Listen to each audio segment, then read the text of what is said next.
Welcome back. You're watching us here on Chartbusters. Let's get chatting with the management's post their numbers. And today, the first one on our radar is Ramkrishna Forgings. Remember, the company reported a muted set of first quarter numbers. The management has given a healthy outlook for the second half of this year, and which is what explains the stock's outperformance versus its numbers. Naresh Jalan, who's the managing director of the company, now joins in to discuss their first quarter numbers. Thanks a lot, Mr. Jalan. Understandably, it was a weak performance given the global uncertainty that we are seeing.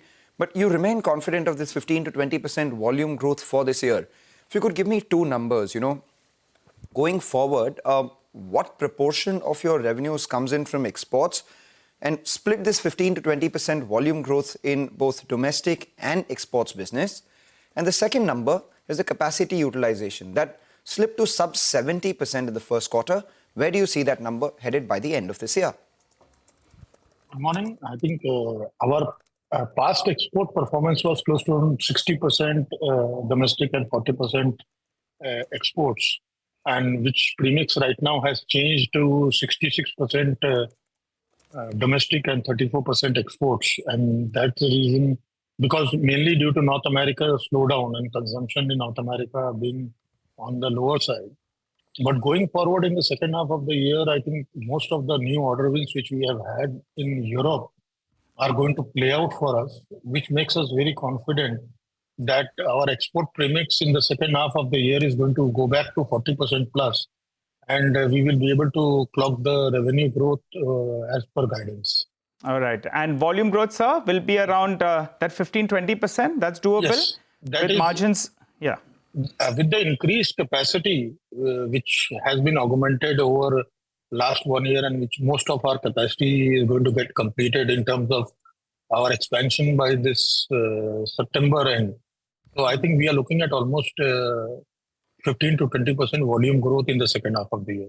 And margins will improve substantially from these levels, because first quarter has been weak, but you were guiding for 21-22%. So by which quarter does it hit those levels? I think on a standalone basis, RKFL margins are going to, by fourth quarter or first quarter of next year, going back to the old margins of 20-21%. And with the new capacity of castings being augmented, castings will always remain a lower margin business. So we are looking at 16-17% margin from the casting business. So overall, on a console basis, we are looking at almost 19 to 20% margin going into first quarter of FY27. All right, so 19% by the first quarter of FY27. If you could give us the split in terms of the growth that you anticipate in your export and domestic business this year. First quarter exports fell by 19%. The overall year, you expect on a consolidated basis to grow between 15 to 20%. If you could split that up between export and domestic, and in export, if you could split that further up into US and Europe, because, your Europe contribution has been increasing over the years. Where does that stand at, and what pace is that likely to grow at?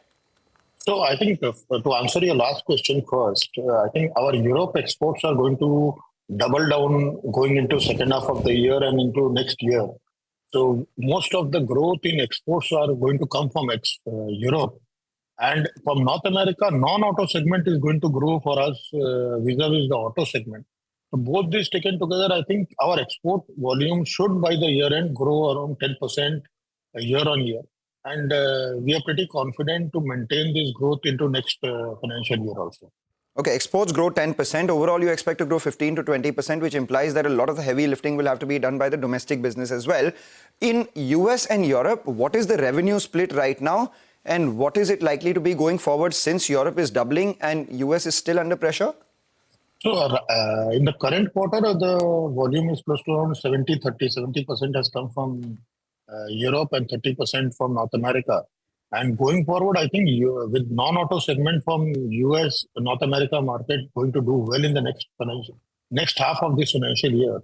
I think the premix is going to be growth-wise, the new volume which is coming in, 60% is going to come from Europe and 40% is going to come from North America. Okay, all right. What about the railway business, sir? You have some orders in hand and you were guiding for better times ahead. So on an annual basis, what kind of revenue potential do you see from the railways business? And say in the next 3 years, where do you see this business scaling up to? That is the main reason why we are looking at domestic doing extremely well for us. I think exports Railway business is going to compensate the major growth part, which is going to come in RKFL for next 3 years. I think with the new approvals which we have received for manufacturing the complete assembled undercarriage, which is going to start production from the second half of this financial year. This is going to double our business from railways for the passenger segment. And I think this is the path wherein we are going to continuously grow, and that's a heavy lifting going to come in the domestic industry. Railway, we are extremely confident that this financial year we are going to double our revenue from exports with the previous year. And this growth is going to continue with the kind of healthy order book which we have had from railways right now, which is going to continue for next 2 years' time. Give us a number, sir, absolute number. We are looking at almost by end of FY28 to do close to around 750 crore to 800 crores revenue from Indian Railways. 750 to 800 crore from Indian Railways by FY28. Just two numbers before we let you go, sir. The first one, I remember AICL, you were targeting 500 crore revenue in FY26. Are you on track for that? And could you give us an FY28 number for that? And the second part, you were expecting autos to be 70% and non-autos to be 30% of your sales by FY26 as well. Are you on track for that number? And do you have an updated guidance for that for the next 2 years?